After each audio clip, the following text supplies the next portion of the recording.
Give us your name. Dion, Nordstrand. Cool. What have we got going on here? Got a Series 1 R33 sedan, just with the 18s. 18s, yeah. Dion Sports. Yeah. Do you want to give us a quick rundown on your engine setup, that kind of stuff? Is it easier if we pop the hood for that, or you just? Yeah, you can do. Yep. Yep. Probably a good idea. So it's just a pretty much OEM rebuilt 25DE, which I've just done a plus T on. So I've so it's a factory. This is the factory motor. Yes, it's a factory motor for the chassis. Yep. Yep. And I've basically just put some good quality parts on. Yep. So you want to run us through your parts list? What have you got going on the hot side there? So I got 6 boost top mount manifold. Yep. And I've gone with the Turbo Smart 50mm wastegate. Yep. Just basically to let all that extra boost out. Yep. Nice. Some old Garrett turbo that I actually got gifted from a mate. I was going to say, he's looking pretty old. That couldn't even find any stats on that online. Yeah. Right. Okay. It's a journal bearing. Yep. Pretty basic setup, and then just a Freddy, one of those Chinese gritty rep intakes. And you got some R35 coil. Yes, there. Yes. So I decided when I was doing the tune, it actually held up quite well with the Series 2 coils, which were the OEM ones. But I decided just for longevity, might as well just tune it right now. And pretty classic RB thing as well, with that hot like coil pack thing. Yeah. Injectors, are those 550s? I think those, they might be the 550cc, like the Subi ones. I forget and what just those are. In the factory fuel rail. Just pretty much trying to keep it as affordable as possible, but put the money in the right places. Is that the OEM throttle body as well? Yep. So just you can buy adapter plate. And that just reduces it down. Again, just keeping it affordable. And Turbo Smart FPR as well, eh? Yep. Nice one. Gearbox and driveline, like what are you running? So I've got 25 det big box, which comes behind the turbo engines. And I've basically just done, Franklin Performance does a billet selector fork for those. Oh, okay. Apparently do they actually? Yeah. Oh, wow. Okay, I didn't realise that. Some issues with that where it breaks or something. So I just thought, I want to put it in and leave it in. Leave it in, So I was like, might as well do all that right now. And clutch, are you just running like an organic puck style clutch, or? So it's just a XED heavy duty. So it's not puck, whatever that's called. So it's a full face. Nice. It seems to do fine. And then it's standard drive shaft to a 4.3 welded diff.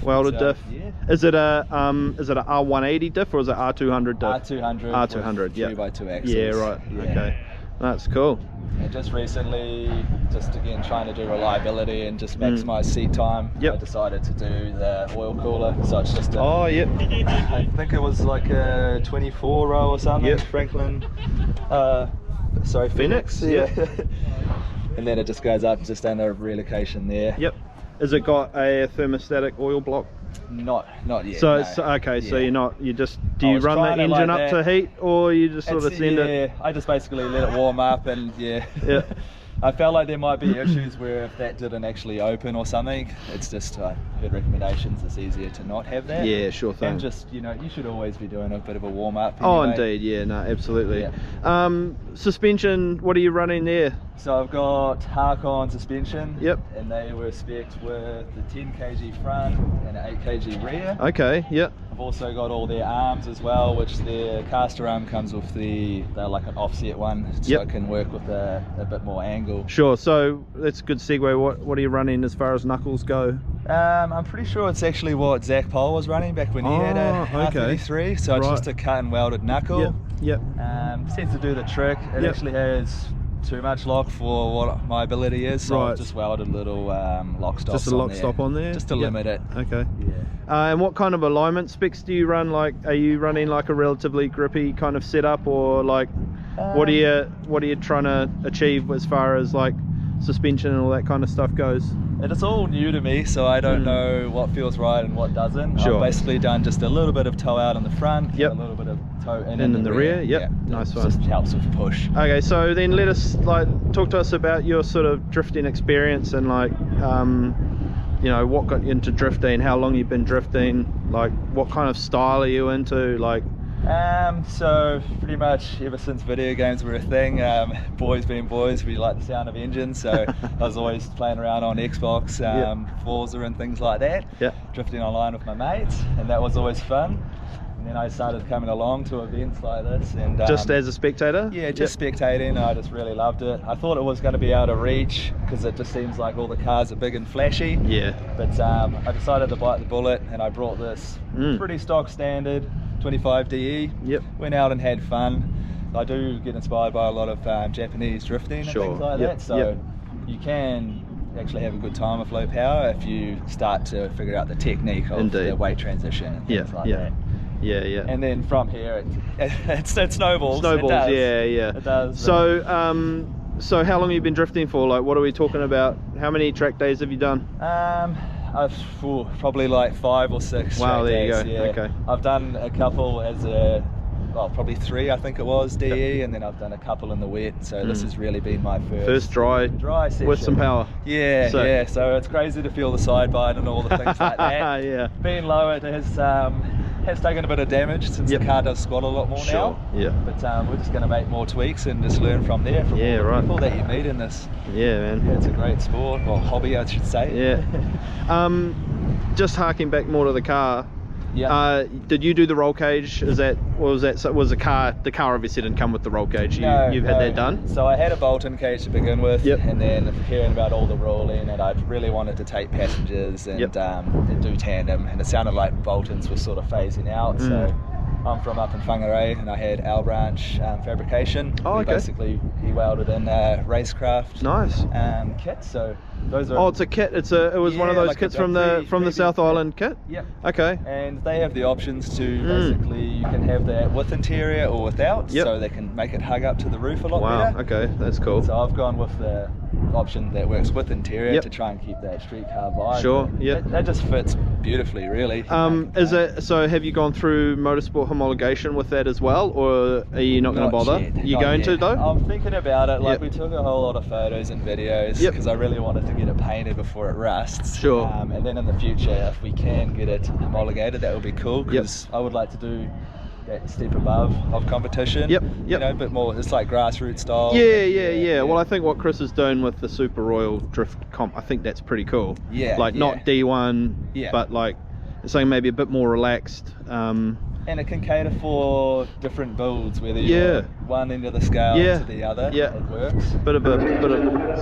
So comp stuff would be pretty cool. Is that something you're sort of aspiring to do, or are you just happy with like the whole track day, like Matsuri stuff, Drift Force stuff? It's great to do all that, and I think I would like to in the future, just for the sake of just driving with friends, you know. And if you can do it with guys that are a similar skill level, that you can just take it to the next level with that, really. Just proximity is what I really like to do. So I mean, obviously we kind of met you through Joseph because you sim with him. Right. So how often are you simming? Before events, not that often, and I kind of don't want to, because as good as I think sim is, I feel like you get too used to that setup. I've noticed before where all of a sudden I'm misshifting because I'm used to my sim. But I think a lot what you learn from that is because you're not feeling the G-force being in a video game, but you are being able to read ahead of time and predict whether you need steering or more throttle input. So I think that's helped me a lot, and in the aspect of just learning to tandem, because it doesn't matter if you crash on them. 100%. So do you think, I mean, obviously the sim has really helped with like just like skills as far as like car control and all that kind of stuff. Do you think that's a fair comment? I'd say it would. Even I feel like even just on an Xbox controller or some video games, because you're basically understanding what the throttle is doing, you know where you want to put the car, and you start to learn what you need to do to put the car there. And it just basically translates to real life. I mean, like for someone who's done like 5 track days with 2 of those being in the wet, and then their first dry track day being at track 3, there's not many dudes who are like faint entering into this corner. Literally chucking the car. That's not like that's not a skill that comes from like pure luck or even talent. Like that's something you've got to learn, how the car's going to react. You know what I mean? Oh yeah, the low power stuff certainly is, you know, you know the car's going to do a certain thing, but like what I'm trying to say is like the sim is clearly helped you elevate your driver's skill for sure, without actually driving on a track. Which to me is, it's still wild, because I've never simmed, right? Like I've never, I get on it and I can't do it. Like I actually cannot do it. I just about gave up too. Like it was through COVID lockdown and I was like, oh, I'll give it another try. And it was a good couple of days before all of a sudden something had clicked. Right. Oh, that's cool, man. Tell us about your inspiration for your paint job here. So funny enough, it was actually just through Instagram, you know, the people that you just come across and things like that. There was a guy that painted his, which was pink and white, and he had just a really good street style. He no longer actually drifts or anything like that, but I originally liked street drifting, funny enough, but I didn't do a lot of it because it's extremely dangerous. Pretty unforgiving. But you're from Whangarei, right? Like, isn't that the thing up there? Isn't that what you do? Is that why everyone's so good at driving from up there? And then from there, I mean, a lot of the Jap style cars as well basically are running a fade. It's just a bit more flavour or spice. That's cool. So I've inspired by a lot of drivers, whether that's Shirt Sucked In Casey or Nakamura, even Keska, you know, 86 fighters and things like that. 100%. Don't have any sponsors, so I wanted to do somewhat of a livery to try and look the part as well. So just put a couple little basic things on, whether it's my friend's brand, you know. Oh, I certainly think when you run a fade, you probably need to have some stickers over it. It's kind of part of it. Complements it a lot more for sure. That's cool. Okay, cool. So, like, what's going to be your next event? Are you planning to do some Drift Force events or? So Mad Mike obviously hosts Drift Force. That's where I started at Evergreen for one event or two events, and then I went to there, which was quite a daunting step, but it's awesome. Like the way that is run, you get a lot of seat time. Obviously there's two layouts, and I do like the reverse layout. And it's quite good just to get to learn, you know, to be on the track. And you'll find as well, like, that reverse layout is like super good for tandem. So that's my next step. Like I've now had a bit of seat time solo, and today doing a few, you know, trying to tandem, but obviously a few cars length. That's the next step for me, is trying to get some proximity. So I'm probably going to be going to the August 26th, I think. Cool. Nice one. The next one. Oh, we never talked about your wheels. We got some, like, for once at a Matsuri event, there's some genuine wheels. Mind you, I say that there's been a lot of genuine wheels here today. For sure. I noticed the car, like, level is a lot higher than it usually is. That's good to see. And how people appreciate all the effort that goes into it. Heck yeah. So what do you got running? What are you running up front here? So those are 18 by 9, I think, or 9.5. Those are just Advan RG3s. And just for the lock, I've just put a You got pretty 50 mil spacer there. Yeah, nice. Clear all the big brakes. That's good. You also want some scrub radius, so that's always good for you. Yeah, I quite like that feel of it all. They aren't genuine ones on the back, funny enough, but they look like it, eh? So that's just the T7R. They are. Those are 18 by 9.5 as well. Right, So that's wrapped just in at the moment. Are you running like a square setup then, so you've got like the same size tyres front and rear? You always do that, or? Pretty much. I mainly just, at the start, I was having a rim that didn't require such a large tyre because of my power level. And then now, like, I've just changed up to a semi and a 235, and just noticeably so much more grippy. Yeah.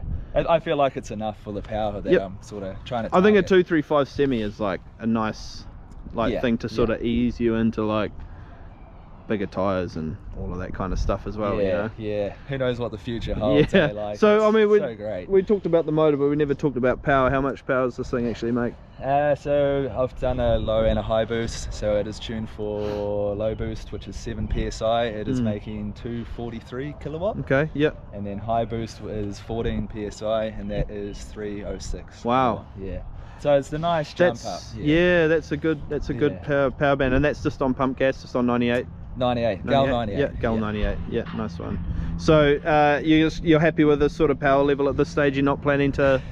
Things can snowball, like I said earlier, but I do. I feel like it's enough power, like I'm getting enough of it down and it's easy enough to maintain drift, basically. Yep. Yeah, sure. And how did you find it? We haven't talked since earlier. How did you actually find going from the radial to the semi?